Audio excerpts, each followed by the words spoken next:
I did not know my uncle too well, which I guess is why I could not shed even a single tear at his funeral. I had only seen him for a few occasions in my life, and most of them was when I was 6. He seemed like a nice guy, but even back then I could see something different in his eyes. I just did not know what it was. When I was 15, I could clearly see that loneliness had consumed him, which eventually led him to taking his own life. Alive one day, gone the next. Nothing but a pale face and an empty bottle of pills lying on the floor of his living room was found. My dad said it was because of the divorce, but my mother persisted that it was because neither she nor the rest of my uncle's relatives ever cared to check on him for several years, even on the holidays. Almost like he did not even exist. I felt guilty myself, but I knew there was nothing I could do. Mom cried a lot that day. After the funeral, she would go and visit her brother's grave every chance she got, often bringing flowers and candles to pray for his peaceful passing to whatever was waiting for him. I had to join her after school most of the time. I did not know if I liked going to the cemetery every day, but I respected my mother for trying to make amends over past mistakes, at least enough to ignore everyone that called me the cemetery girl. After a week or so, however, I did see someone who'd better fit the role of cemetery girl. One sunny afternoon, I spotted someone who was doing something by the gravestones. I did not know what she was doing at first, but already she was giving me an odd first impression, mostly because of the long stuffed and striped rabbit ears she had on the hood of her jacket. I never did get how fashion worked, but I knew something like that would not slide easily. I did not pay much attention until the following week later. She was a lot closer to us now, and I could clearly see what she was doing. Beside the tombstone, she was placing her head down on the ground to one each side, as if she was listening for something. She did not care if the graves had concrete slabs or simply bare dirt. Every time I saw her, she would place her ear on a different grave, and each time a lot closer to my uncle's. I got a better look of her, clearly seeing the rabbit ears were just one part of her surreal wardrobe. Her jacket bore the same pink and white stripes, and I also noticed the oversized green button in between the 2 ears, looking almost like an eye of a doll or something. I could clearly see a happy smile on her face, like she was enjoying whatever it was she was doing. I tried not to think too much of her, but as time went on and she got closer to us, I could not help but notice her presence more and more. One day, I decided to talk to her myself. I constantly switched from looking at my mom and to the strange girl ahead, now only about 6 graves beside us. My mother was still busy with setting up the candles. The lighter she used was not cooperating. "Hey, Mom, can I go look around the place for a bit?" I asked, not really sure if I should mention the strange girl or not, even though I knew she had been seeing her as well. She made a weird face, which was understandable. "Okay, just don't do anything stupid, and don't go too far," she told me. I nodded and headed off. When I got up to the weird girl, she still had one ear on the ground. Once she took notice of me, she immediately stood up. "Hi there," she said gleefully, throwing her arm in the air.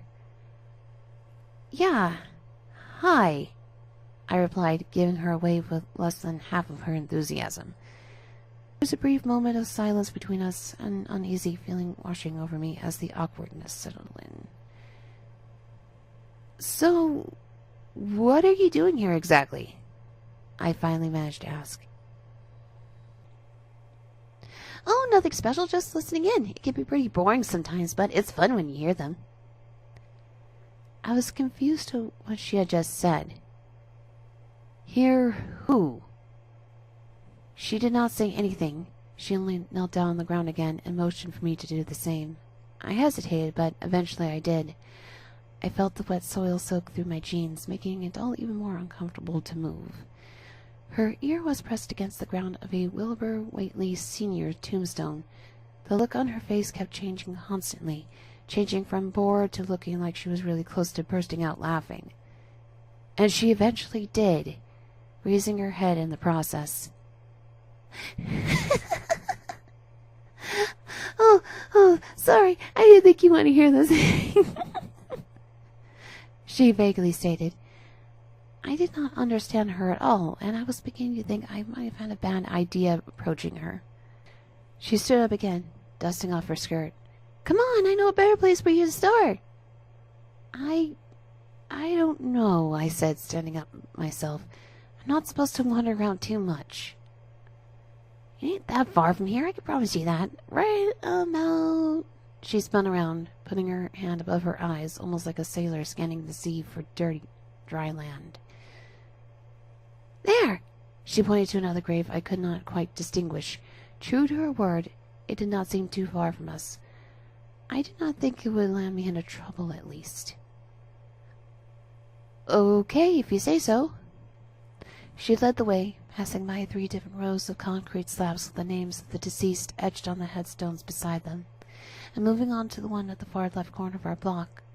From where we were, I could see my mom kneeling down and still busy praying. I looked at the tombstone that stood beside me.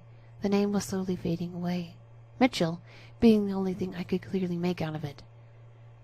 Mitch here could be a real wildflower, but he starts talking. You won't believe how kooky his stories can be, she remarked before kneeling down. I did the same right as she bent her head down on the concrete slab. She listened in for about a half a minute before sitting back right with a giggle. Yep, that's Mitch. Okay, it's a little tricky at first, but it'll be worth it, trust me. Sure, okay. What should I do exactly? Just get your good ear out and listen. Oh, and just make sure there isn't anything that can, crawl into your ear and stuff. Believe me, you do not want that. This was probably my last chance to get up, make a lame excuse, and run away, but I still decided to press on. Staring down at the concrete, I asked myself a question, a boatload of questions, really. Was I really going to do this? Listen on someone's grave for some currently unknown reason? With my own curiosity being the only thing that drives me to do so? And then there was that one question. What was I going to hear if I did? I placed my 2 hands on the cold slab and slowly lowered my head, putting my left ear down, hearing the same bubble-like sounds you'd hear when you cover your ears. I stayed like that for a few minutes, hearing nothing out of the ordinary. I can't hear anything, I said, taking my ear off the slab. The girl in front of me looked a little confused. Maybe give it another try? She suggested, tilting her head to one side. I did just that, and still there was nothing. It does sound hollow, though, but I guess it is a grave after all. She did not look upset, more like she was thinking of something that might help, arms crossed and her right index finger on the top of her chin, like something a cartoony detective would do. Maybe you're not using your good ear, she suggested, pointing to my right ear. I suggested, I'll give it a shot, I guess. Pressed down with my right ear this time, I listened in again. I took the time to focus my hearing on the side, blocking out anything the other side picked up. I'm still not hearing anything, I said, my head still on the slab. Sorry. Try giving it a little more time. Maybe that'll help. I followed her request. I wasn't really aiming to find out if there was anything to hear anymore, but it was strange. I was somewhat enjoying my time with her. She was odd in many different ways, but she was undoubtedly friendly despite my being a complete stranger. Another few minutes passed, and still I heard nothing. I lifted my head up and shook my head. I could see she was back in her thinking stance. She had a puzzled look on her face, a slight hint of disappointment mixed in, a kind of face that I've seen a lot from my mother these days.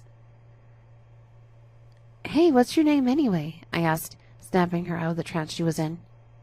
Oh, I never told you? I shook my head again, which in turn made her comically bonk the side of her head. Oh, sorry. Guess I got too caught up in the moment. She stood up on her 2 feet and extended her hand out to me. The name's Amy. Amy Dell, she exclaimed. I got up myself and shook her hand with mine. My name's Charlotte. Charlotte Harris. As soon as I said my name, her face lit up with awe. Oh, you got a pretty name there, Charlotte. Hey. Thanks. I was not used to hearing compliments, at least not anymore.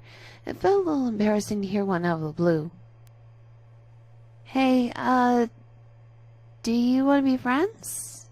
I found myself asking out loud. She looked a little confused at first before a cheerful look returned to her. Aren't we all ready? I mean, I suppose so, I said sheepishly. Then please don't mention Charlotte. She held her hand out towards me again, this time with her thumb raised in the air. I could not help but laugh a little at how silly she was, and yet I did the same thing myself. Nice to meet you, too. Well, might have to call it a day, unfortunately, she suddenly stated, turning around and started to walk away. I get a little busy at this time of the day. Thanks for talking to me, Charlotte. I really appreciate your company. Be seeing ya. Wait, I said, stopping her in place. What is it? I didn't know why I even thought of it, but I did, and eventually I said, maybe I could try listening in again? I pointed my finger down on the grave we were messing with earlier. A large grin spread across her lips. I knew you'd be up for it. She walked back towards me and knelt beside the tombstone again. I did the same on the opposite side and positioned myself. I did not really expect to hear anything that time around earlier. But nevertheless, I still felt a familiar twinge of fear running through my system, leaving me to ask myself again, was I really going to do this? Well, come on and face the music, honey. We'll never know if you hear anything if we don't try, Amy announced, and she was sadly right. My eyes started back and forth from my new companion to the slab in front of us. I hardly doubted that anything different would happen, yet the sense of dread inside me was still there, further expanding as I hesitated. I placed my 2 hands on the concrete again. I took in a deep breath and finally lowered my head down. 5 whole seconds passed. Nothing. 10 more seconds. Nothing. 8 seconds. 5 more seconds. Still no. My eyes opened in astonishment. I heard something. At first, it just sounded like something was moving on the slab above me, but after letting what I heard sink in, I had a weird feeling that told me that it was coming from below me. I heard again a sound along the lines of a faint muffled scratch below. How is this even possible? I thought to myself. I was hearing something from below a grave that probably had several layers of concrete or dirt below the slab, and I was hearing something? And it sounded like it was getting faster. I couldn't tell what I was hearing. It sounded like random scratching, but even then I was not sure of it. It was just too far away for me to tell. Beads of sweat went down my forehead and onto the slab. I could feel every single hair on the back of my neck stand on end, and every time I heard the strange noise that seemed to come from below me. What was happening? What was I hearing? And how the hell does someone like Amy knew about this? It took me a while, but soon I realized that this sound was indeed getting closer, getting louder. That scratching. No, it wasn't so much like a scratching noise anymore.